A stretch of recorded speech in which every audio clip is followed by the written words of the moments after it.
오바다서 1장 5절부터 보아야겠습니다. 혹시 도둑이 내게 이르렀으며 강도가 밤중에 내게 이르렀을지라도 만족할 만큼 훔치면 그치지 아니하였겠느냐. 혹시 포도를 따는 자가 내게 이르렀을지라도 그것을 얼마쯤 남기지 아니하였겠느냐. 내가 어찌 그리 망하였는고. 에서가 어찌 그리 수탈되었으며 그 감춘 보물이 어찌 그리 빼앗겼는고. 예. 더 뽑을 거랬나요? 이거 된다 그랬었구만. 조금 뽑으신 것 같은데? 불편하시지 않으시나 모르겠네. 혼자 두 개를 예.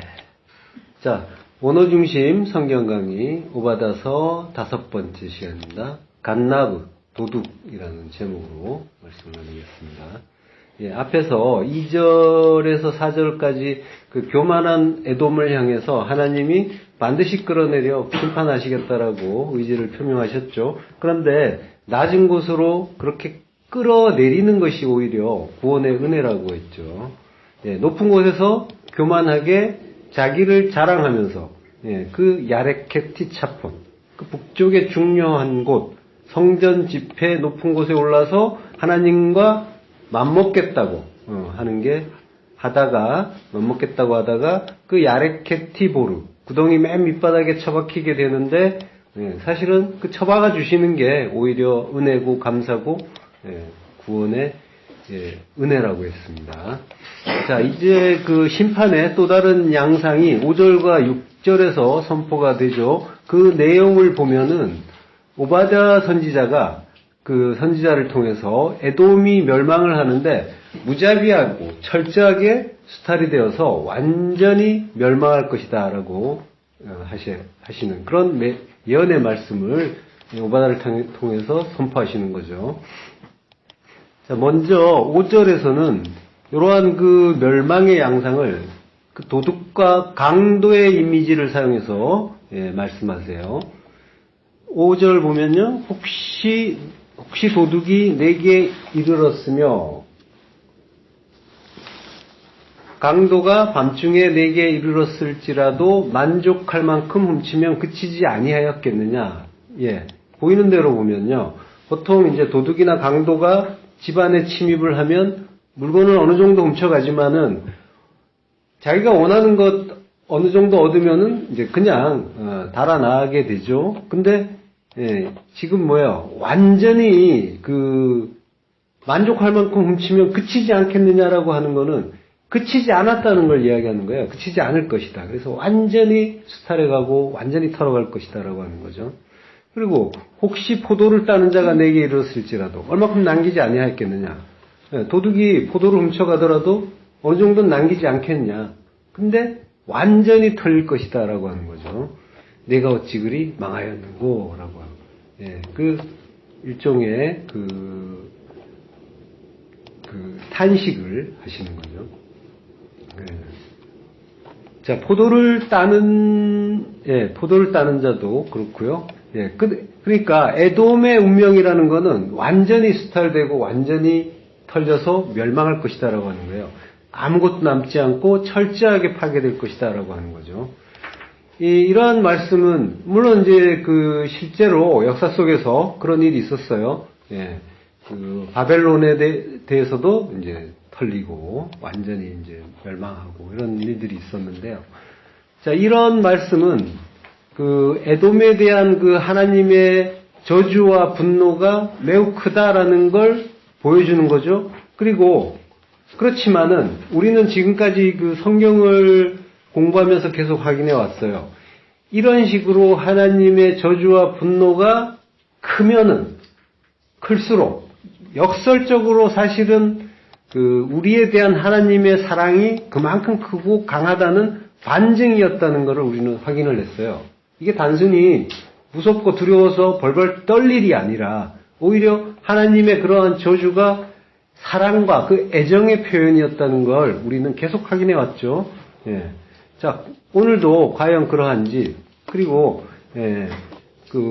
그러하다면은 어떠한 사랑과 은혜를 담고 있는지 한번 살펴보겠습니다. 오늘 구절은요. 레위기 율법을 떠오르게 하죠. 레위기 율법에 보면은 추수와 관련해서 가난한 이웃을 위해서 농작물 수확을 할 때 곡식이나 그 열매를 완전히 다 거두지 말라라고 말씀하시잖아요. 예.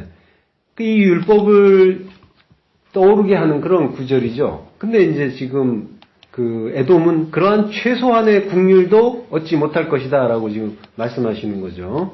레위기 19장 9절. 너희가 너희의 땅에서 곡식을 거둘 때 너는 밭모퉁이까지 다 거두지 말고 내 떨어진 이삭도 줍지 말며 내 포도원의 열매를 다 따지 말며 내 포도원에 떨어진 열매도 줍지 말고 가난한 사람과 거류민을 위하여 버려두라. 나는 너희의 하나님 여호와니라. 예. 포도 이야기가 나오죠. 예. 그러니까 이 레위기 율법을 그 염두에 두면서 같이 이제 병행하면서 이제 쓴 그 말씀을 이제 선포한 거죠. 자, 너희가 너희의 땅에서 곡식을 거둔대요. 예, 이게 이제 땅, 에레체에서 그 카치르, 수확물을, 땅의 수확물을 카차르, 예, 카차르는 이제 카치르의 동사형이죠. 그래서 수확한다라고 하는 거죠. 수확할 때 너는 밭모퉁이까지 다 거두지 말고, 밭은 이제 사대죠. 밭의 모퉁이까지, 예. 사대가 이제 들, 뭐 토지 땅이라는 의미도 있는데 이거는 번역하다가 보니까 이런 그 번역으로까지 이제 가게 돼서 그런 해석이 있는 거고 사대는 밭이라고 보면 돼요. 이 사대라는 말은 특이하게 샷다이라는 말에서 유래했어요. 샷다이가 전능자예요. 엘 샷다이 하면 전능하신 하나님이잖아요. 전능자 하나님. 그러니까 이 샤데라는 그 단어에는 하나님의 어떤 그런 그 섭리가 들어있는 단어다라고 이제 볼 수가 있어요. 자, 사대, 밭이에요. 밭이라는 것은 뭐예요? 인간이 자기가 먹기 위해서 먹을거리를 그 심고 가꾸는 곳이죠. 예. 그래서 먹을 수 있는 채소, 이런 거를 이제 기르는 곳이에요. 예, 농사 지어본 분들은 아시죠? 밭에서 채소를 키울 때는 아주 많은 관심과 노력을 기울여야 되는 거죠. 뭐, 물도 제때 줘야 되고, 물도 제때 안 주면 그냥 말라 비틀어 버리고, 해도 잘 들어야 되고, 예. 들의 풀들은 그 밭 아닌 곳, 밭과 관련이 없는 바깥에 그 있는 풀들. 물론 이제 밭 안에도 막 풀들이 들어오죠. 오는데, 어쨌든, 예. 사람이 관심을 갖지 않는 그 풀들은 잡초라고 하죠. 물을 주거나 말거나 비료를 주거나 말거나 해가 들거나 말거나 그렇게 잘 자랄 수가 없죠. 막 흙이 조금밖에 없어도 뽑아내도 흙이 조금밖에 없는 상태에서도 끝까지 살아남는 그런 모습을 보여준단 말이에요. 예.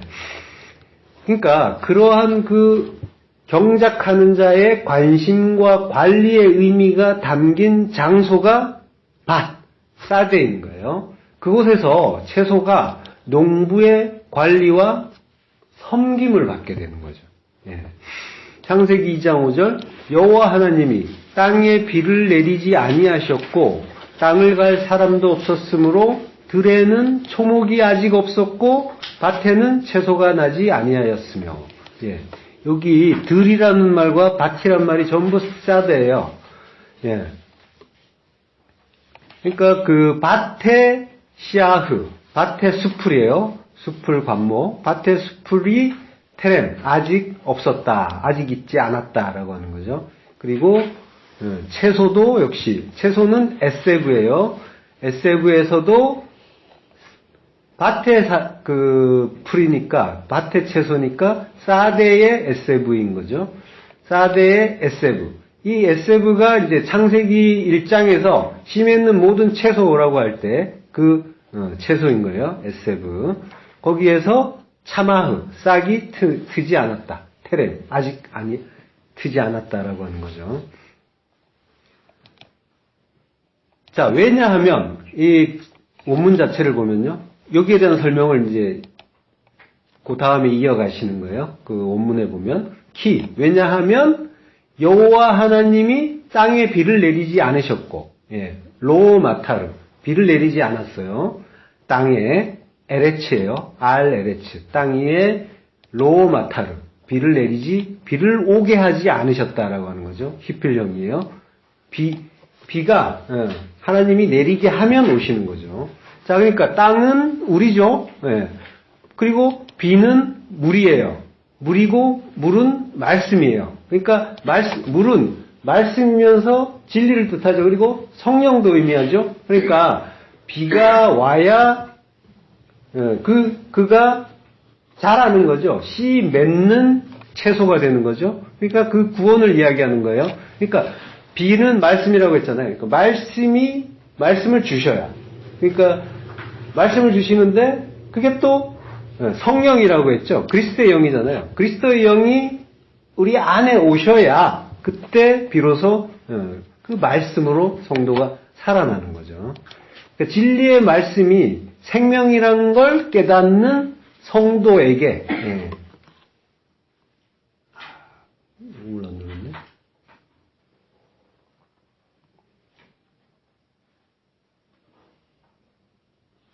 예. 진리의 말씀이 생명이라는 걸 깨달은 그 성도에게 느껴지는 그 목마름, 그리고 허기짐, 이런 거는 기갈이라고 하죠. 그건 어마어마한 거죠. 예.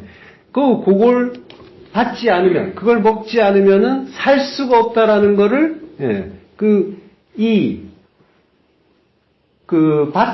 밭에 농작물에 비가 오지 않았기 때문에, 예.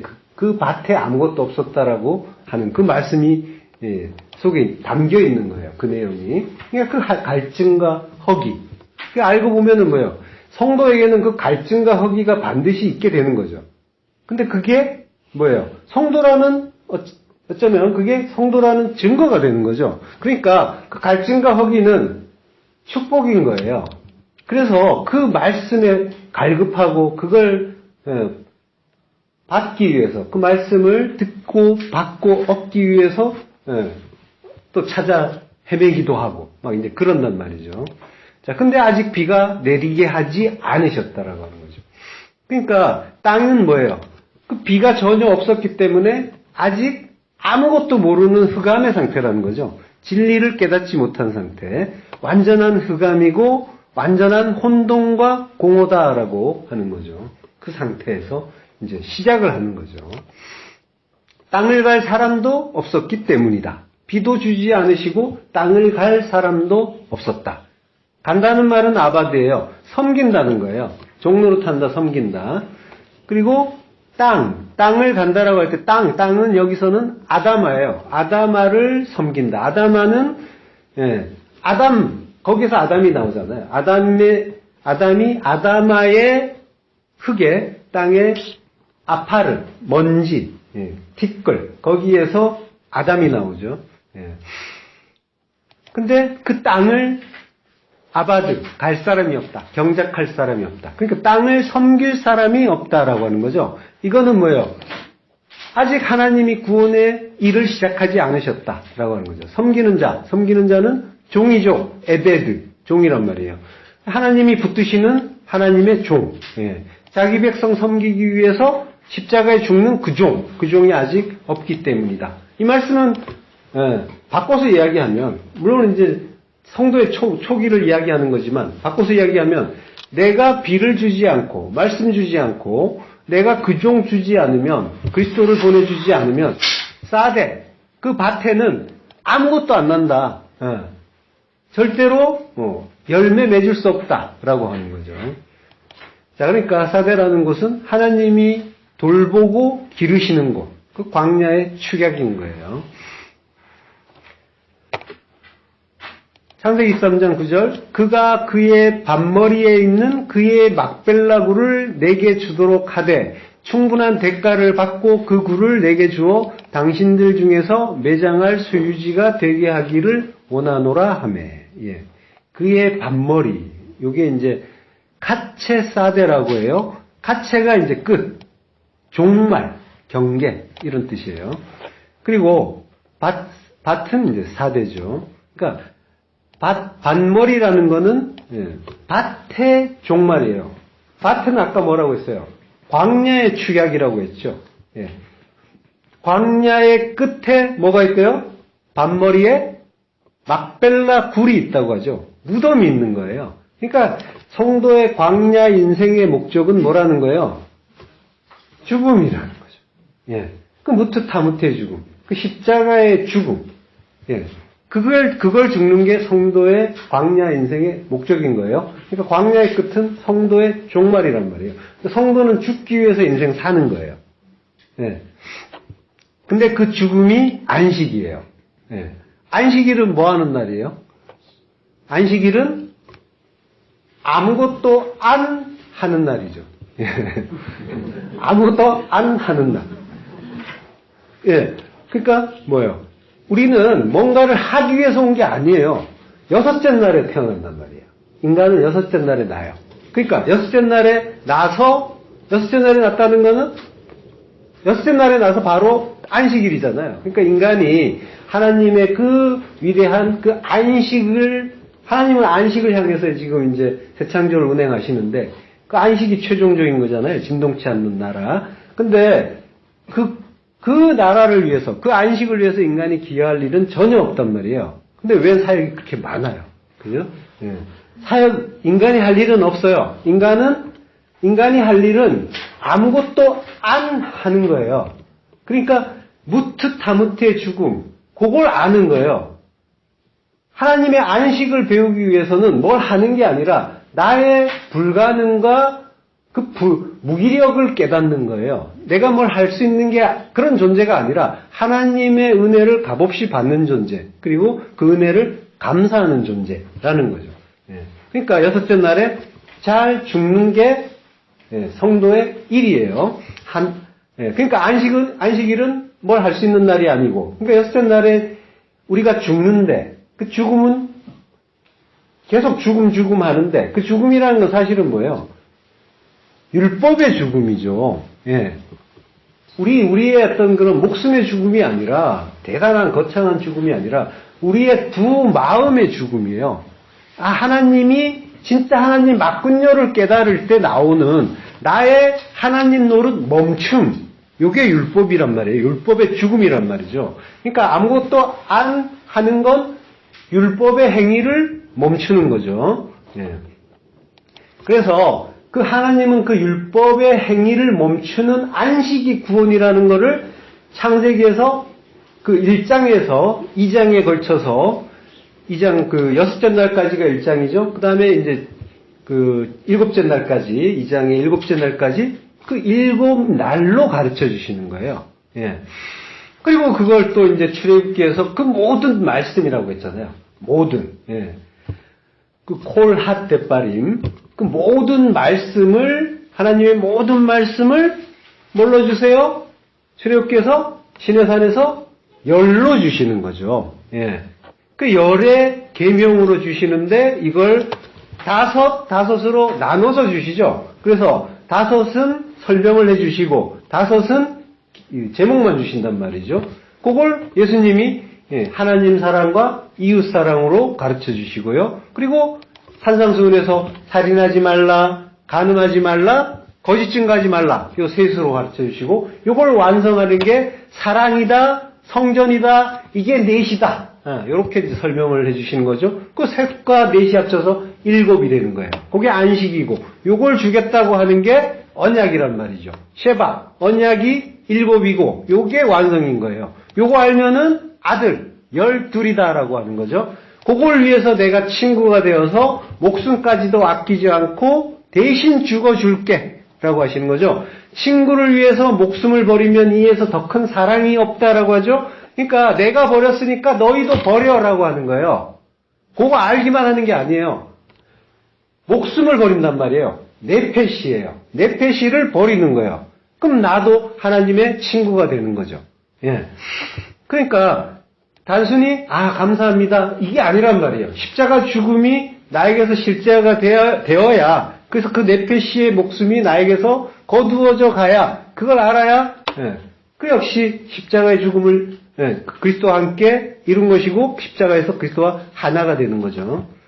자, 아브라함이 막벨라 굴을 사면서 충분한 대가를 치른다고 하죠. 예. 개혁성경에서는 준가라고 표현을 했는데요. 충분한 대가. 이게 케셰프 말레예요. 말레는 충만한이에요. 케셰프는 은이에요. 충만한 은이란 말이에요. 은은 속전이에요. 속전이신 그리스도의 충만한 은혜로 우리는 무덤에 들어갈 수 있어요. 그러니까 죽을 수 있어요. 죽게 되는 거예요. 죽을 수 있게 되는. 예. 그 죽음은 좋은 죽음이니까. 그러니까 죽음이라는 건 율법의 죽음이라고 했잖아요. 그게 바로 나의 세간이 늑탈되고 다 털리는 일인 거죠. 오늘 에돔이 다 털리잖아요. 다 수탈되잖아요. 그 죽음을 성경은 계속 말씀하고 계시단 말이죠. 자, 신명기 14장 19절. 내가 밭에서 곡식을 벨 때에 그 한 뭇을 밭에 잊어버렸거든 다시 가서 가져오지 말고 나그네와 고아와 과부를 위하여 남겨두라. 그리하면 내 하나님 여호와께서 내 손으로 하는 모든 일에 복을 내리시리라. 예. 내가 밭에서 곡식을 벨 때, 밭이에요. 사대에서 카치르, 곡식을 카차르 벨 때 한 뭇을 밭에 잊어버렸거든. 뭇이라는 거는 이제 그 채소나 이런 거, 장작이나 이런 거를 적당하게 묶은 한 단위를 뭇이라고 해요. 순 우리말인데, 뭐 생선 10마리도 뭇이라고 하고 미역 10장도 뭇이라고 해요. 어쨌든 잘 묶음의 단위를 이야기하는 거예요. 근데 여기 이제 원어는 오메르예요. 오메르는 한 오멜이라고 할 때 그 오멜이고, 한 단 할 때 단. 그 단이 이제 오멜이에요. 만나 거둘 때 한 오멜씩 거두라고 하죠. 그때 쓰는 게 이제 오멜이에요. 여기에서는 이제 단의 의미로 쓰였죠. 요제에서 곡식 단을 흔들잖아요. 그때 단이 오멜이에요. 자, 바사대에서 한 단을 잊어버렸거든. 샤카으, 잊어버려요. 그러면 다시 가서 가져오지 말고 나그네 고아 과부를 위해서 남겨둬라. 나그네 고아 과부를 위하래요. 나그네 고아 과부는 누구예요? 예, 항상 성도를 이야기하는 거죠. 예. 나그네, 게르예요. 게르인데 이건 나그네라는 의미보다 체류자라는 의미예요. 그러니까 잠시 머무는 자예요. 이 세상에 잠시 머무는 자. 마태복음 21장 7절. 의논한 후 이것으로 토기장이의 밭을 사서 나그네의 묘지를 삼았으니. 예. 여기서 나그네는 이제 크세노스예요. 게르와 같은. 이건 이제 히브리어 헬라어니까. 마태복음은 이제 헬라어죠. 크세노스예요. 여기 이제 나그네인데 여기 낯선 외국에 이런 의미가 있어요. 자, 그리고 토기장이의 밭을 산대요. 밭은 사대예요. 그리고 토기장이는 뭐예요?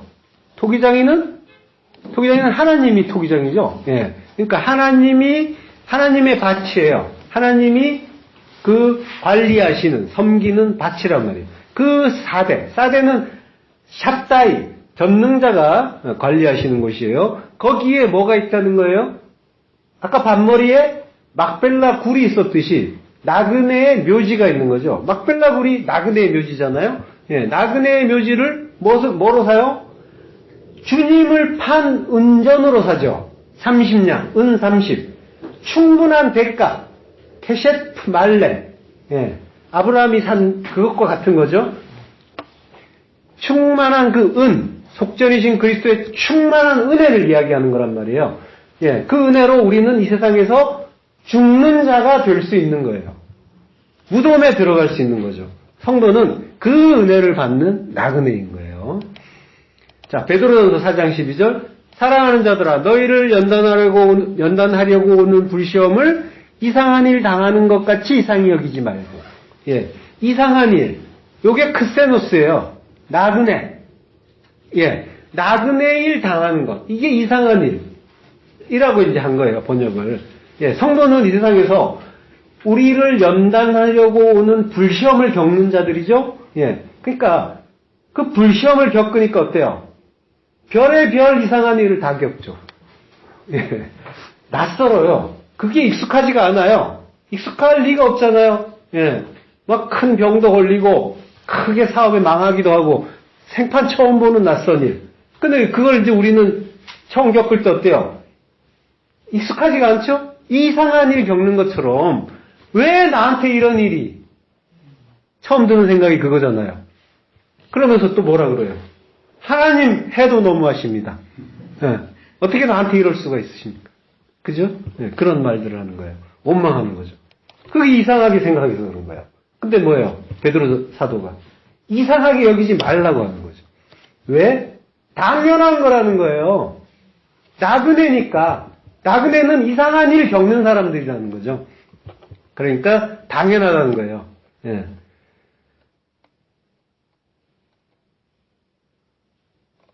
예, 이상한 일을 겪는데, 당한다는 말이 쉰바이노예요. 쉰바이노가 뭐냐면, 일어나다 만나다인데, 이게 쉰이라는 글자가, 전치사가 앞에 있고요. 그리고 바이노가 간다는 뜻이에요. 그래, 아나바이노 하면 위로 간다, 이런 뜻이 되는 거죠. 그러니까 쉰바이노는 뭐예요? 같이 간다는 거죠. 예, 함께 가는 거예요. 불시험이 함께 가는 거예요, 성도는.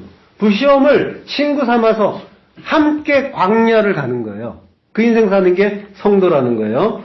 하나님은 그러니까 그 불시험을 친구로 동반시켜 주시고 그래서 끝까지 시험하시고 끝까지 불태워 주시는 거죠.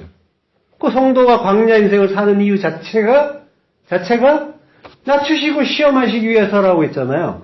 그러니까 대충 40년 때우고 끝나는 게 아니에요. 성도 인생은 대충이 아니란 말이에요. 40년을 채우면 된 거야가 아니라, 예, 그 성경을 보면은 광야 40년의 모든 길을 기억하라고 하세요.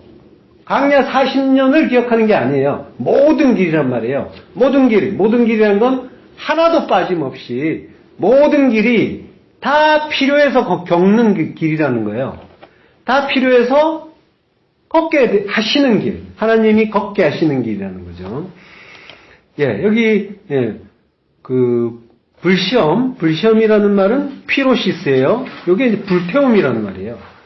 불태움. 그러니까 성도가 세상을 사는 이유, 목적이 불시험. 그러니까 불태움을 받는 거예요.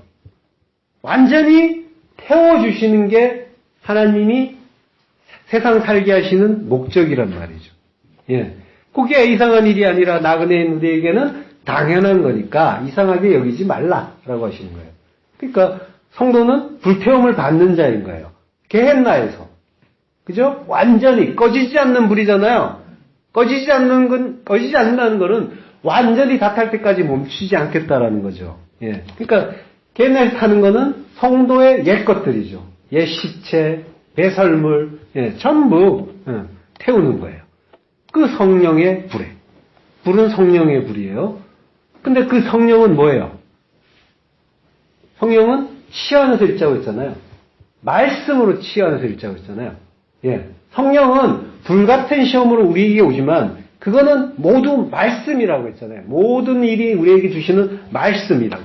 예. 그러니까 우리 인생에 주시는 모든 그 말씀들이 그게 마음에 안 들어갖고 마치 불시험처럼 느껴지지만 사실은 하나님이 우리의 옛 것들을 태워주시려고 떨쳐내주시려고 수탈해주시려고 주시는 하나님의 그 은혜라는 거죠. 그걸 전부 태워야 옛것, 옛사람 이거 전부 다 불태워야 옛성전 그거 완전히 도리에 돌아남지 않고 완전히 무너져야 새 성전이 서는 거죠. 새것, 새로운 피조물이 되는 거죠. 그러니까 꼭 필요한 거죠. 불태움이라는 건. 꼭 필요하고 감사한 거죠. 바로 우리는 그 불태움을 받는 나그네라는 거죠. 그리고 부모 없는 고아고, 하나님이 없는, 하나님 아버지가 없는 고아고, 그리고 과부죠. 신랑이 없는 과부. 그러니까 우리를 위해서 밭에서 곡식을 뵐 때 그 한 뭇을 남겨두라라고 하는 거예요. 그러면 곡식을 경작하고 추수하는 이는 누구라는 거예요? 예. 말씀 주시는 분인 거죠. 그 말씀 주시는 분이 그분에게 남겨두라고 하는 거예요. 하나님 명령하시는 거죠. 그러니까 그리스도에게 주시는 말씀인 거죠. 예. 룻기를 보면은 보아스가 과부 룻에게 이삭을 죽게 하죠. 예. 이삭이란 말이에요. 상에서 떨어지는 부스럭이라도 좋다고 하는 여자의 모습. 그게 우리란 말이에요. 그거라도 주세요. 개라고 해도 좋으니까 그거라도 나는 있어야겠습니다 하고 갈급한 자가 되는 거예요, 성도는. 예. 그게 바로 성도의 모습이란 말이죠. 보아스가 룻의 신랑이 되어주잖아요. 그 갈급한 자의 신랑이란 말이죠. 그러하듯이 그리스도께서 갈급한 우리의 신랑이 되어주시는 거죠. 룻기 2장 1절, 2장 14절 후반부, 룻이 곡식 빼는 자 곁에 앉으니 그가 볶은 곡식을 주매 룻이 배불리 먹고 남았더라. 예, 룻은 처음에는 밭에서 흘린 그 이삭을 주었어요. 그렇지만 나중에는 보아스와 그 주님과 함께 한 상에서 식사를 하는 거죠. 그리고 풍성하게 실컷 먹죠. 먹고 남을 정도로 풍성하게. 예. 하나님이 우리에게 말씀을 주시는 양상인 거예요. 풍성하게, 차고 넘치게 주시는 거예요. 너무 많이 주셨고, 그만하고 싶을 때도 있으시겠지만, 풍성하게 주신 거예요. 깨달으라고 주시는 은혜의 말씀이란 말이죠. 예. 싸바요. 포식하다. 만족하다. 요게 뭐예요? 양으로 생명을 얻게 하고, 더 풍성히 얻게 하시는 모습인 거죠. 요게 쉐바, 언약이에요. 7이라는 언약, 약속이란 말이죠. 맹세란 말이죠. 실컷 먹여줄게. 예, 하나님이 그 약속대로, 그 언약대로 우리 인생에 하나님의 그 진리에 풍성하신 그 말씀을 우리에게 넘치게 주고 계시단 말이죠. 예, 그 말씀으로 기뻐하고 계신 거죠. 예, 보아스가 그 율법의 남편과 사별한 그 룻, 우리의 새 신랑이 되어주시는 그리스도의 모형인 거란 말이죠. 자, 보면 5절. 혹시 도둑이 내게 이르렀으며 강도가 밤중에 내게 이르렀을지라도 만족할 만큼 훔치면 그치지 아니하였겠느냐라고 하죠. 예, 도둑이에요. 도둑이나 강도가 들어와요. 가서 적당히 훔쳐가지 않겠느냐. 근데 뭐예요? 이렇게 물어본다는 거는 완전히 약탈된다라고 하는 거죠. 예, 다 가져가요. 그래서 1차적으로 이 의미는 에돔이 이런 약탈을 당해요. 그리고 역사 속에서 당하는데, 그렇지만 우리는 이 속에 이제 담아주시는 복음을 이제 발견해야 되는 거죠. 예. 자, 도둑은 갓나도, 도둑이에요. 예, 오늘 제목이죠. 예. 그리고 강도는 샤다드라고 해요. 샤다드의 분사형이에요. 그래서 난폭하게 다루는 자, 약탈하고 파괴하고 황폐케 하는 자, 파멸시키는 자라는 그런 의미예요. 자, 그가 밤에 이르러요. 강도는 밤에 이르러요. 라일. 예. 강도 요거는 이제 완전히 철저하게 파괴하는 자예요. 그리고 이제, 밤에 이른다고 했죠? 밤에 약탈자가 되는 거죠. 이게 이제 명사란 말이에요. 분사형으로 했으니까 분사는 명사예요. 예. 동사를 분사형으로 했어요. 약탈하는 자. 밤에 약탈자가 되는 거죠.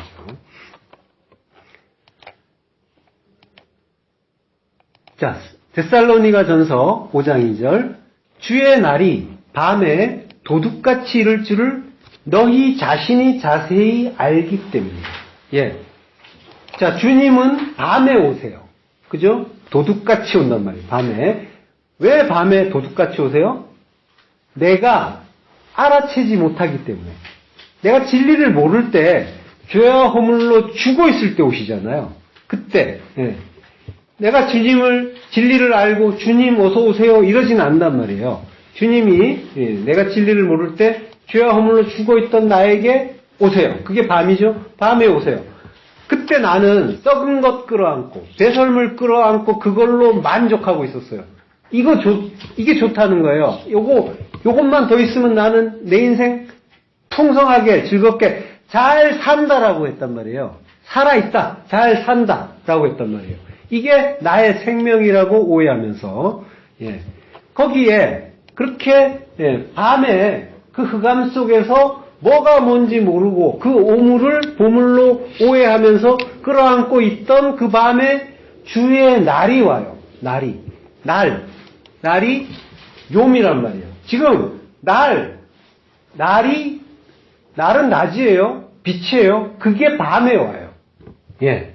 여기 날이 밤에 온다라고 표현하는 거예요. 빛은 항상, 낮은 항상 밤에 오는 거예요. 날은. 그래서 요문. 주의 빛이 임하는 때, 그때가 주의 날이죠. 그때가 심판의 날이라고 했죠. 그 심판의 날은 그래서 구원의 날이라고 했죠. 예. 우리가 진리를 모르면 그 심판의 날 이러면은 매우 두려워하죠. 두려워 떨죠. 그렇지만 진리를 알게 되면 뭐예요? 심판의 날이 구원의 날이라는 걸 알게 되는 거죠. 빛이 임하는 날이니까. 그래서 그 심판의 날을 오히려 기뻐하고 감사하는 거죠. 이거는 사실 별거 아닌 것 같아도 엄청난 차이예요. 심판의 날을 두려워하느냐 기뻐하느냐. 여기 천지 차이예요. 천국과 지옥의 차이인 거예요. 예.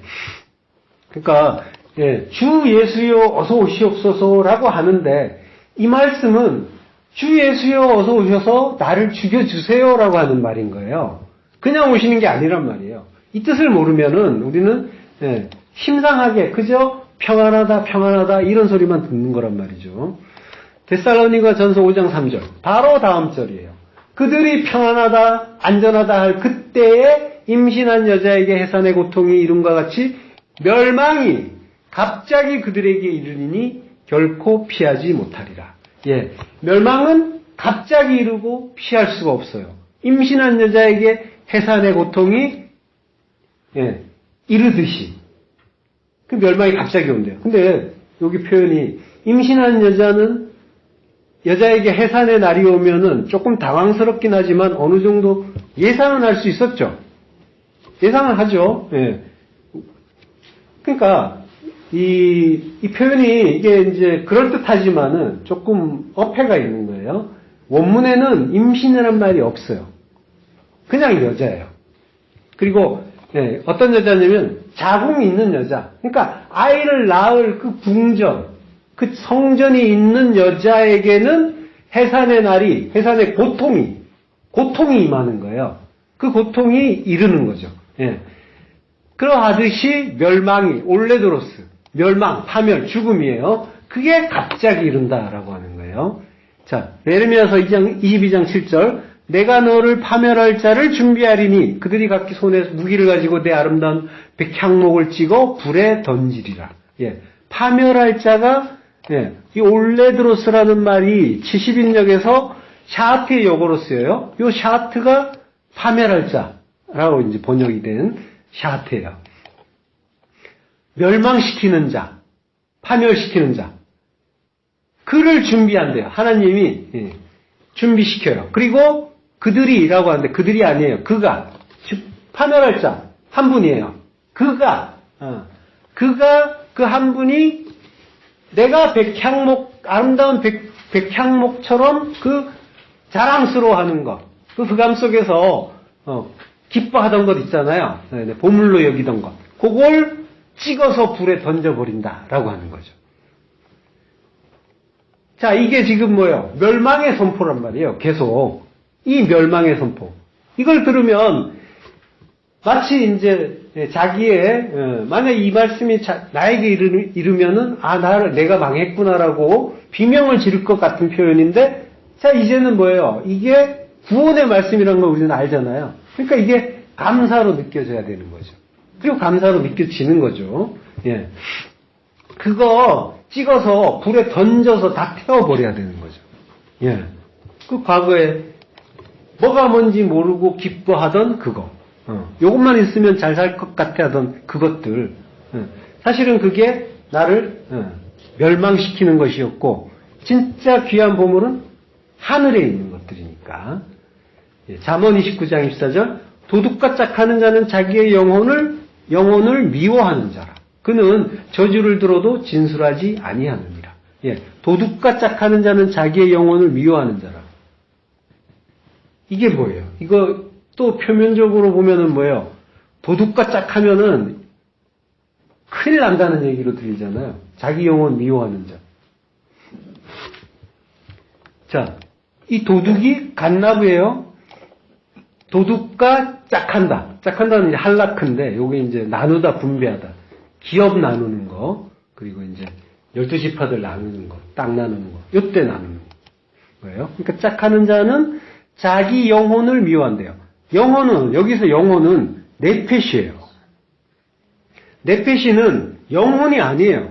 지금 사전에도 번역이 영혼, 생명 이렇게 돼 있죠. 숨쉬는 존재, 목숨, 영혼, 생명 이렇게 되는데 이 영혼, 생명은 빼야 되는 거예요. 없애야 되는 거예요. 네펫이는 그냥 목숨이에요. 예. 그거를 미워하는 자라. 자, 그러면은 뭐예요? 자기 목숨 미워해야 돼요? 말아야 돼요? 그렇죠. 해야 되죠. 요한복음 12장 25절. 자기 생명을 사랑하는 자는 잃어버릴 것이요. 이 세상에서 자기의 생명을 미워하는 자는 영생하도록 보존하리라. 자, 여기 생명. 요게 또 푸시케예요. 요건 헬라어니까. 푸시케와 네페시는 같은 말이에요. 네페시는 히브리어. 그리고 푸시케는 헬라어죠. 그러니까 이게 영혼, 목숨, 생명이라 되어 있는데 영혼, 생명 이거 다 아니에요. 목숨이에요. 예. 자, 진리를 모르면 목숨과 생명을 혼동해요. 아까 뭐가 뭔지 모르고 요거 내 생명이야 하면서 끌어안았었듯이 지금 성경 번역자들이나 사전 그 필자들도 헷갈린 거예요. 오해한 거예요. 영혼과 생명을 오해한 거예요. 생명과 목숨을 오해한 거예요. 예. 이게 내 생명이야 하면서 끌어안았던 거 이거 사실은 뭐예요? 버려야 할 목숨이었던 거예요. 예.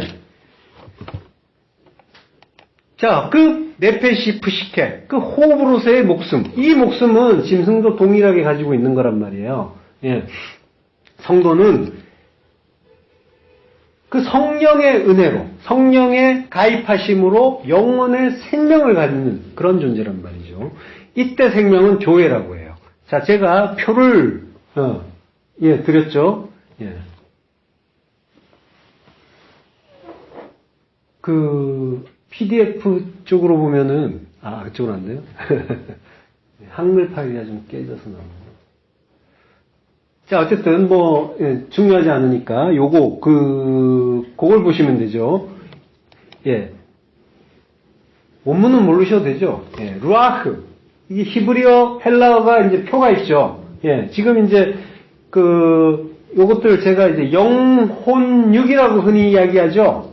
예. 그것들을 이제 표로 만들었어요. 영이라고 하는 거는 히브리어로 루아흐. 그리고, 헬라어로는 푸뉴마. 자, 요게 영이에요. 성령이에요.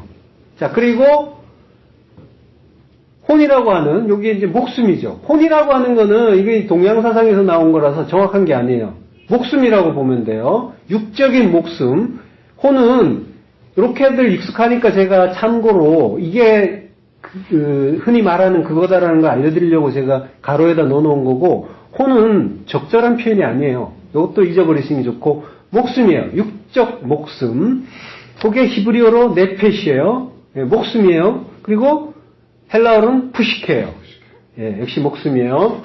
자, 그리고 육은 바사르, 그리고 헬라어는 사르크스가 되는 거죠. 예. 자, 그리고 이제 생명이라는 걸 참고로 넣어놨어요. 이게 이제 히브리어로는 하이예요. 생명. 그리고 헬라어는 교회예요. 요게 생명이에요. 예. 네펫이나 푸시케는 생명 아니에요. 자, 그러면은 이제 우리 성경이 좀 쉽게 이해가 되죠? 예. 자기 생명, 그럼 뭐겠어요? 표를 보고 맞춰보셔요. 돌발 퀴즈.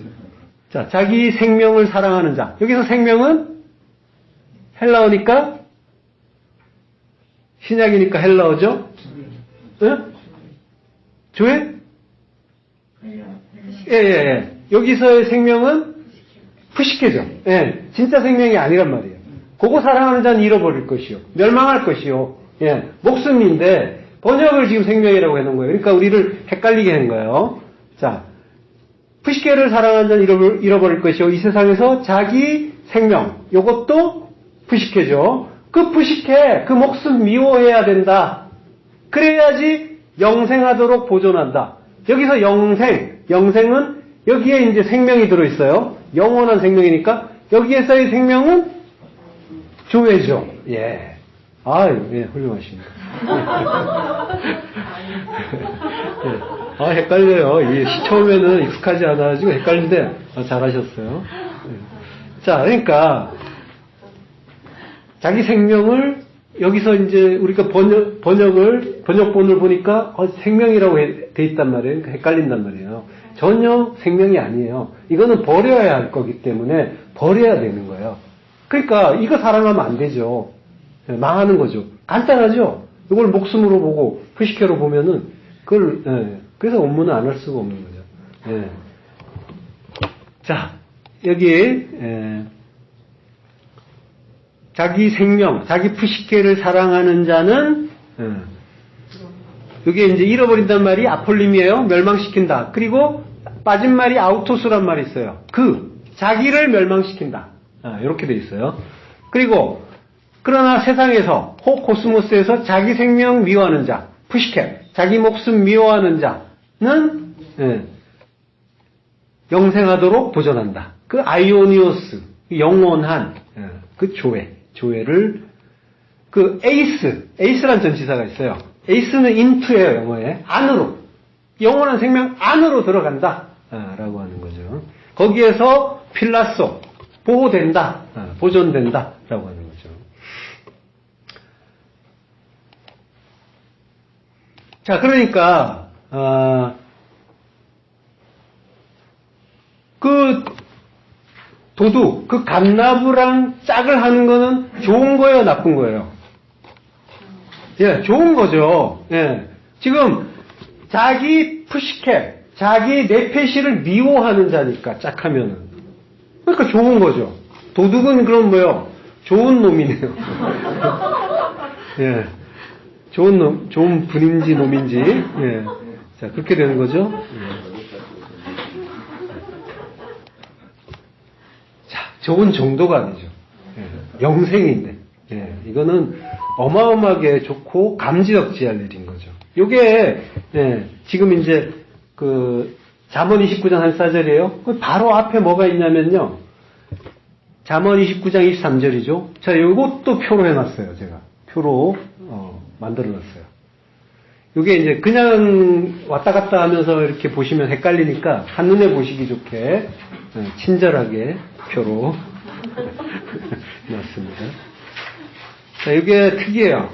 잠언 29장 23절에 보면 좀 전에 본 거는 도둑과 짝하는 거는 영혼을 미워한다. 이 말은 24절이에요. 근데 23절에 뭐냐면은 사람이 교만하면 낮아지게 되겠고 마음이 겸손하면 영예를 얻으리라 라는 구절이 있어요. 지금 뭐가 좀 느낌이 오지 않으세요? 예. 오바댜서 구성하고 똑같죠. 예, 특이해요. 똑같은 구성이에요. 지금 바로 우리가 지난 시간에 교만하고 높은 곳에 거하는 자, 지금 거기에 대한 공부를 했단 말이에요. 그 다음에 갑자기 도둑 이야기가 나와요. 근데 잠언에도 지금 그러고 있단 말이에요. 마치 서로 호환하는 것처럼 또는 잠언이 가르쳐주는 것처럼 설명해주는 것처럼 이게 무슨 내용인지 가르쳐줄게 하면서 가르쳐주는 것처럼 그렇지만은 사람의 상식으로는 이해가 안 되는 일이에요. 왜냐하면 잠언이 훨씬 나중 이전 거기 때문에 그래요. 400년 이상 앞선 거란 말이에요. 자, 요게 이거는 이제 제약설이에요. 그러니까 장담할 수는 없어요. 그리고 믿지도 마세요. 제 눈에는 마치 오바다서 내용을 잠언이 해설하는 것처럼 보이는 거예요. 이해를 도와줘요. 잠언은 400년 정도 먼저예요. 이 잠언 29장은 솔로몬의 잠언이에요.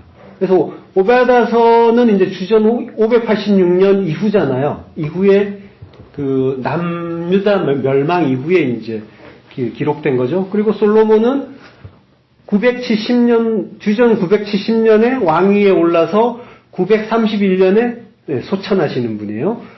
그리고 이제 950년 정도에 이제 잠언을 이제 기록한 걸로 이렇게 본다고요. 그러니까 한 400년 이상 차이가 나요. 400년 정도죠. 400년이 좀 안 되는데 400년 정도 차이가 난단 말이죠. 자, 근데 마치 이제 이런 그 설명을 거꾸로 해주시는 것처럼 이것만 오바다서만 읽어서는 무슨 내용인지 좀 쉽지 않아요. 강도가 이르고 이것만 봐서는 쉽지 않단 말이죠. 그래서 굉장히 이제 그 좀 많이 어려웠던 구절이기도 해요. 고민을 좀 많이 했는데, 근데 이제 잠언이 지금 잠언 구절로 이렇게 우리에게 이 담긴 뜻을, 오바다서에 담긴 뜻을 가르쳐 주시는 것 같아요. 자, 그러니까 성령 하나님이 편집하셨다는 말씀이 맞는 거죠. 이렇게 물론 이제 오바다서 자체도 여호와의 말씀을 기록한 거니까, 그죠? 하나님께는 또 그 시간의 차이라는 게 별로 의미가 없잖아요, 그죠? 다 한순간이란 말이죠.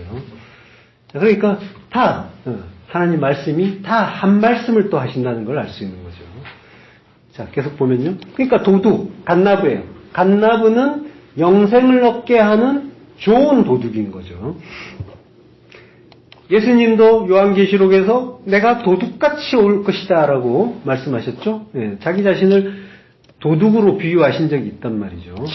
자, 그러니까 우리를 위해 오셔서 내 것을 완전히 털어가 주시고 내 패시를 미워하게 하시고 그리고 영생 안으로 밀어넣어 주시는 좋은 도둑이란 말이죠.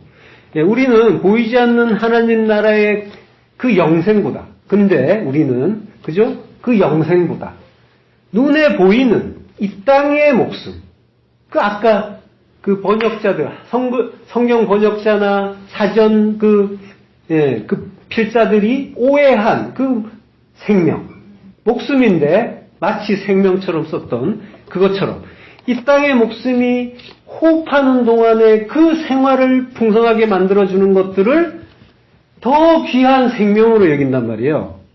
이게 우리에게 있었던 일이고, 그리고 지금도 여전한지도 모른다고요. 그게 진짜 같잖아요.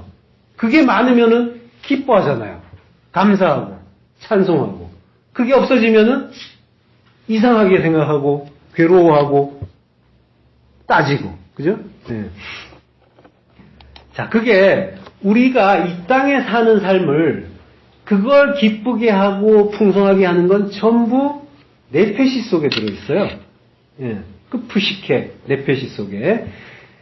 그러니까 하나님 나라가 선명하게 보이지 않는 동안에 우리는 바로 그걸 살찌우기 위해서 무진 애를 쓴단 말이에요. 노력하지 말라는 게 아니에요. 이게 뭔지를 알자는 거예요. 항상 말씀드리지만 하자 하지 말자 그런 건 전혀 없어요.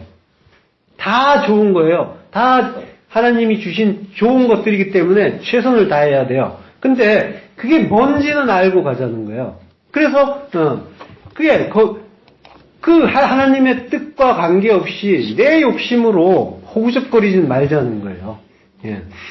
우리가 이제 만약 그 목숨이라고 하는 그걸 생명으로 여기면서 내 마음에 들지 않는다고 괴로워하고 만족스러워하지 않을 때, 그때 마치 지옥에 떨어진 것처럼, 마치 영벌에 들어간 자처럼 괴로워한단 말이에요. 그런 적 많죠? 세상 끝난 것처럼 절망한단 말이에요. 하지만은 우리가 그 세상 끝난 것 같아라고 느끼는 그 세상은 사실은 끝나야 되는 세상인 거예요. 멸해져야 네페시 그 푸시케로 느껴지는 그 세상은 멸해져야 되는 세상인 거예요. 그러니까 뭐예요? 하나님은 완전히 털어가 주셔야 되는 게 맞는 거란 말이죠. 자, 우리가 영생이란 말을 많이 듣는단 말이에요. 들어서 개념은 이해하지만 그게 어떤 건지 제대로 이해하지 못하고 목숨과 생명을 온전하게 구분하지 못하는 한 우리는 여전히 혼돈과 공허란 말이죠. 그게 여전히 땅에 갇힌 상태, 지옥이란 말이에요. 여기에서 이게 뭔지 알고 빠져나오는 자가 되는 거예요. 우리는, 성도는. 예수 그리스도께서 도둑처럼 오셨다는 건 그분이 우리 안에 오는 걸 우리가 알아채지 못한다. 그런 의미도 되고, 우리의 것들, 우리가 오해한 가짜 생명들, 우리의 세간, 그걸 전부 늑탈해 가신다. 이런 의미도 되는 거예요. 도둑처럼 오셔서, 강도처럼 오셔서 다 뺏어가 주시는 그 의미가 도둑 속에 들어있는 거란 말이죠. 도둑과 그 강도 속에.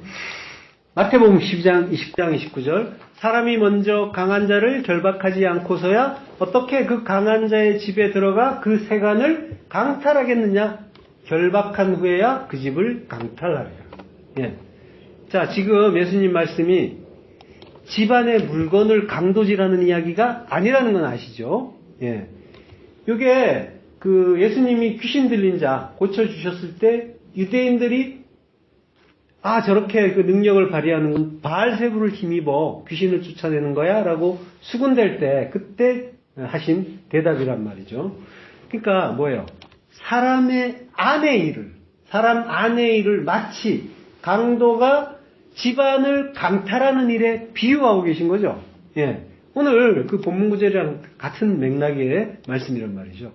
그러면 강도는 누구라는 거예요?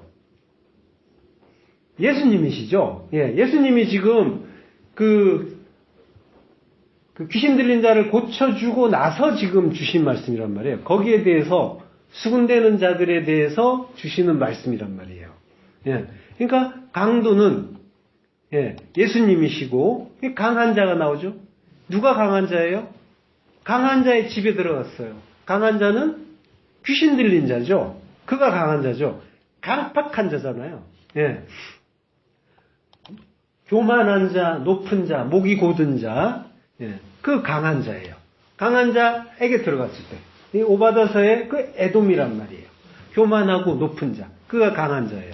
이스피로스, 힘 있는, 강한, 강력한. 예. 요게 이제 고린도전서 1장 27절에 보면요. 그러나 하나님께서 세상에 미련한 것들을 택하사 지혜 있는 자들을 부끄럽게 하려 하시고 세상에 약한 것들을 택하사 강한 것들을 부끄럽게 하려 하시며 라고 할 때 꼭 강한 것. 요게 이제 이스크로스예요. 자, 이 강한 것들을 부끄럽게 하려고 하신다고 하는 거예요. 약한 것들을 택하사. 약한 거는 뭐예요? 약한 거는 진리죠. 그 보이지 않는, 이 세상에서는 보이지 않는 겨자씨 같은 그 미약한 것. 그걸 통해서 율법을 부끄럽게 하시는 거죠. 자, 에돔이나 귀신 들린 자나 다 우리예요. 푸뉴마를 갖지 못하는 자는 다 귀신 들린 자예요. 푸뉴마는 깨끗하고 순전한 말씀이라고 했잖아요. 근데 엉터리 말, 섞인 말, 율법을 가진 자가 귀신 들린 자예요. 그를 강탈하리라라고 해요. 강탈하다는 말은 하르파조예요. 훔치다, 잡아채다, 데려가다예요. 이게 이제 강탈하는데 잡아채서 데려간다는 거죠. 사람을 잡아채서 이걸 데려가요. 차지해서 데려가는 거예요. 어디로 데려가요? 고린도후서 12장 4절. 그가 낙원으로 이끌려가서 말로 표현할 수 없는 말을 들었습니다. 예. 낙원으로 이끌려가는 거예요. 하르파조. 예. 데살로니가전서 4장 17절에는 그 후에 우리 살아남은 자들도 그들과 함께 구름 속으로 끌어올려 하르파줘요. 예. 잡아채서 하늘로 올려간다라고 하는 거죠. 지금 뭐예요? 세간을 강탈한다는 거는 바꿔 말하면 뭐라는 거예요? 내가 천국으로 끌어올려진다라는 말과 같은 거란 말이에요. 예. 자, 그 도둑이란 말이에요. 주님은 그 도둑으로 오시는 거예요. 본문으로 도둑이 내게 이르렀다라고 했는데 여기 이르렀다는 말은 보예요. 그리고 너에게죠. 너에게 이르렀다고 하는데 너에게라고 한 말은 레카예요. 레카란 말은 레라는 전치사에 이인칭 너라는 그 단수 인칭 단수가 붙은 말이에요. 그러니까 뭐예요? 레라는 전치사는 무엇을 위하여라고 했죠. 그러니까 너를 위하여예요. 도둑이 내게 이르렀는데 왜 이르렀대요? 너를 위하여 이르렀다고 하는 거예요. 레카. 예. 그러니까 우리를 위하여 주님이 도둑이 되어서 우리 집 성전의 세간을 강탈한다라고 하시는 거예요. 예, 세간은 스키오스예요. 그릇. 예. 그릇이란 말은 스키오스란 말은 이것도 우리를 가리키는 말이에요. 진노의 그릇, 긍휼의 그릇, 내가 택한 그릇. 자, 이게 전부 스키오스예요. 우리를 강탈하는 거예요. 우리라는 성전에서 우리를 강탈하는 거.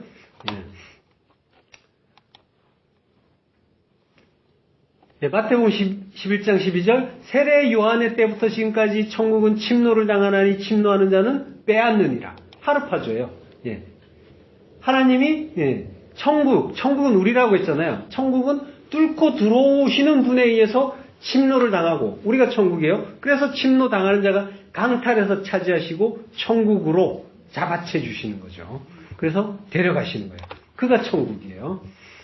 요한복음 10장 10절 도둑이 오는 것은 도둑질하고 죽이고 멸망시키려는 것뿐이요 내가 온 것은 양으로 생명을 얻게 하고 더 풍성히 얻게 하려는 것이라. 야, 조금 헷갈리죠? 이 구절은 우리가 이렇게 안 알았잖아요. 그죠? 지금까지 맥락과 우리가 공부한 것과 다르고 이전까지 알던 거는 도둑놈 나쁜 놈이 있고 예수님이 생명을 얻게 하려 한다. 이렇게 이제 알았잖아요. 그죠? 멸망시키려고 하는 그 도둑이 있고 자, 도둑질하고 클렙토 훔치다예요. 도둑이 이제 클렙토스죠. 그게 이제 간나브가 이제 도둑이고 히브리어로 동사는 가나브예요. 자, 이게 도둑질 한다는 건 은밀한 방법으로 아까 어떤 일을 행한다. 우리가 알아채지 못하는 사이에 그런 의미가 있다고 했죠. 그리고 죽인대요. 죽인다는 건 디오예요. 이게 제물로 바친다는 거예요. 십자가라는 제단이 있죠, 우리에게. 그 제단에 제물로 바쳐요. 그리고 멸망시켜요. 아폴림이 옛 성전을 멸망시키기 위해서 완전히 멸망시키기 위해서 오시는 거죠. 자, 요게 이 구절은 이중 부정의 형태로 되어 있어요. 이 구절을 이제 직역하면 어떻게 되냐면요.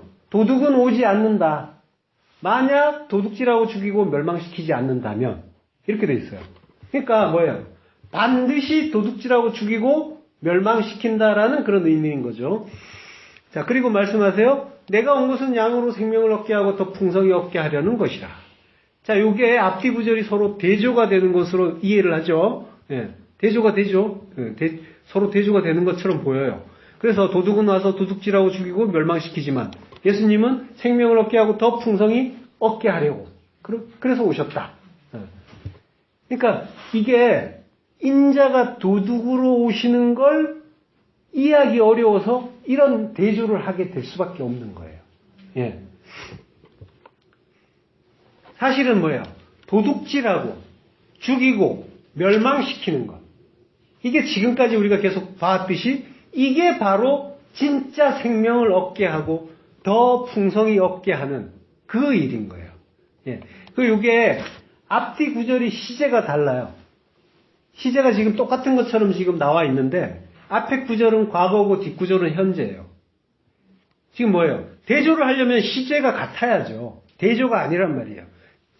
자, 앞뒤가 과거와 현재라면 그건 뭐예요? 이렇게 도둑질하고 죽이고 멸망시킨 다음에 내가 생명을 얻게 하고 더 풍성히 얻게 한다. 이런 차서를 말씀하시는 거란 말이에요. 예수와 그리스도의 일을 말씀하시는 거예요. 율법을 주셔서 죽이고 그리스도로 생명 얻게 하시는 거예요. 그 율법과 진리의 일을 순서대로 가르쳐 주시는 말씀인 거예요. 자, 본문 가서 내가 어찌 그리 망하였는고 에서가 어찌 그리 수탈되었으며 그 감춘 보물이 어찌 그리 빼앗겼는고. 지금 이제 에돔을 이제 에서라고 지금 부르시죠. 굉장히 뭔가 친근감, 친밀감이 느껴지죠. 자기 자녀를 부르는 것처럼 그런 말씀처럼 들려요. 그리고 실제로 그러하단 말이죠. 그래서 이런 표현을 쓰시는 거예요. 자, 이 말씀은 지금 이 구절은 어찌 그리 망하였고 어찌 그리 수탈됐고 어찌 그리 빼앗겼는고 이거는 철저하게 망하고 수탈되고 빼앗긴 모습이에요. 그걸 이야기하는 거예요. 빼앗길 거라는 거죠. 요걸 이제 그 멸망한 모습을 질문 형식으로 묘사했어요. 그래서 요걸 수사 의문문이라고 해요. 그리고 이제 대부분의 신학자들이 그렇게 봐요. 근데 요게 뭐예요? 근데 이렇게 본다라는 거는 오바댜서 자체를 이스라엘의 대적자를 향한 하나님의 보험으로만 보기 때문에 그런 거예요. 사실은 뭐예요? 에돔은 계속 우리라고 했잖아요. 하나님은 우리를 구원하시기 위해서 우리를 먼저 멸망시키는 거란 말이에요. 예. 그러면은 요게 수사의문문으로 보면 안 되고 그냥 의문문으로 보면 돼요. 예. 에크라고 해요. 에크. 어떻게, 어찌하여, 왜 이런 말이에요. 단순 의문문으로 보면 돼요.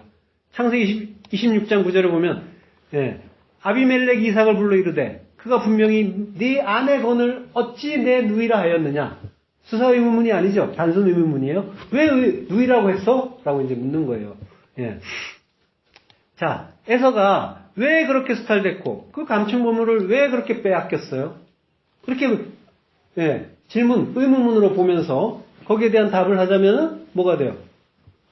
다 털리고 뺏겨야 하니까 그게 내 펫이니까 그래야 생명을 얻으니까 목숨 잃어야 진짜 생명이 오시니까 그래서 뺏겨야 되는 거죠. 그게 진짜 보물이 아니고 실상은 다 배설물이니까 다 빼서 불태워 주시는 게 맞는 거죠. 그렇게 수탈되고 멸망되어야 하는 거죠. 그래서 수탈되고 멸망한 거다라는 게 답이 되는 거죠. 자, 내가 귀중하다고 여기는 게 보물이죠. 에서가 보물을 다 뺏겼는데 그 보물이라고 하는 거는 달리 보물이 아니에요. 가치를 부여하면 보물이 되는 거예요. 아무것도 아닌데 모든 사람들이 야 이거 좋다라고 하면 그거는 높은 가치를 갖게 되는 거예요. 그래서 돌덩이에다가 어마어마한 그 가치를 매기기도 하잖아요. 다이아몬드다 뭐 이러면은 결국 돌덩이인데 탄소 덩어리인데 그걸 그렇게 가치 있게 여기기도 하고. 자, 그런 식으로 우리가 이제 이 땅에서 보이는 것들을 그런 식으로 대한단 말이에요. 요게 나의 가치 있는 것, 내가 가치 있다고 하는 거야. 그러면 그게 내 보물이 되는 거예요. 그런 것들을 우리는 계속 쌓고 있었단 말이에요. 그 하늘의 보물, 영원한 것, 그건 하늘의 보물인데, 그 하늘의 보물은 하늘에 쌓아야 되는데, 근데 뭐예요? 우리는 땅에다가 내 보물만 쌓고 있었던 거죠. 내가 보물이라고 착각하는 것들. 진짜 보물은 예수 그리스도시죠? 그게 진짜 보물이죠. 그 보물이 나에게 담기면은, 그러면 뭐예요? 담기면 나는 보물의 성전이 되는 거죠. 그걸 보물의 집이라고 하는 거예요. 베트하 오차르라고 한다고 했죠. 말라기서 3장 10절 전반부 만군의 여호와가 이르노라 너희의 온전한 11조를 창고에 들여 나의 집에 양식이 있게 하고 창고 베트하 오차르예요. 벳은 이제 바이트가 원형인데 집은 항상 성전이라고 했죠. 보물의 성전이에요. 오차르 하는 이제 정관사예요. 그 보물의 오차르 보물의 집 보물의 성전이 되는 거예요. 자, 그 보물의 성전에는 뭐가 들어온대요? 온전한 11조가 들어온다고 하는 거죠. 온전한 11조. 온전한 보물이신 그 11조. 예수 그리스도. 11조는 예수 그리스도라고 했잖아요. 11조. 10은 모든 말씀. 하나님의 모든 말씀이라고 했고요. 그리고 그 모든 말씀을 하나로 하면 뭐예요? 예수 그리스도. 그리고 십자가예요. 십자가 진리. 그걸 보물의 집인 너희 안에 들여라. 그러면 나의 집, 하나님의 집이죠. 하나님의 성전, 벳엘이에요. 나의 집은, 하나님의 집은 벳엘. 역시 우리예요. 벳엘은 우리란 말이에요. 하나님의 성전 우리예요. 우리 안에 양식이 가득하게 된다. 양식은 생명의 말씀이죠. 그 밭에서 그 양식 줍다가 한상에서 시컷 먹게 되는 그 양식, 그 생명의 양식이란 말이에요. 그 참된 보물을 주시려고 우리가 흑암 속에서 귀한 것으로 오해했던 그 똥덩어리들, 배설물들 빼앗아가지고 하나님은 불태워 주신단 말이에요. 게헨나에서 완전히 불태워 주시는데 우리의 반응은 어땠어요? 아깝다고, 괴롭다고, 울고 불고 난리를 쳤었죠. 근데 그거 알기 위해서 이거 알아야 되니까 하나님이 뭐가 진짜 하늘의 보물인지를 알기 위해서는 그거를 반드시 강탈을 해 주셔야 되는 거죠. 완전히 빼앗아 주셔야 되는 거죠. 멸망시켜 주셔야 되는 거죠. 그래서 그 일이 꼭 필요했던 거죠. 예. 어찌하여 더 좋은 거 주시려고, 예, 진짜 좋은 거, 영원히 변치 않는 거, 그거 주시려고, 그 보물 주시려고 도둑같이 오셔서 다 털어내고 강탈해주는 그 사랑을 누가 알겠어요? 오직 성도만 아는 거죠. 그가 하나님이 사랑하는 자예요. 그 사랑을 아는 자니까. 지금 얼마나 그 어마어마한 저주의 말씀, 심판의 말씀을 주세요. 근데 그걸 사랑의 말씀, 감사의 말씀으로 받아서 하나님 감사합니다 하고 있는 자라면 그럼 뭐예요? 그가 하나님의 사랑을 아는 자예요. 하나님의 그 회초리질 속에서 하나님의 사랑을 발견하고 있잖아요. 이게 진짜 사랑이라니까요. 그를 아가페토스라고 하잖아요. 예, 사랑하는 자들. 너희를 연단하려고 오는 그 불시험을 이상한 일 당하는 것 같이 이상히 여기지 말고 어떻게 하는 거예요? 기뻐하고 감사하는 거예요.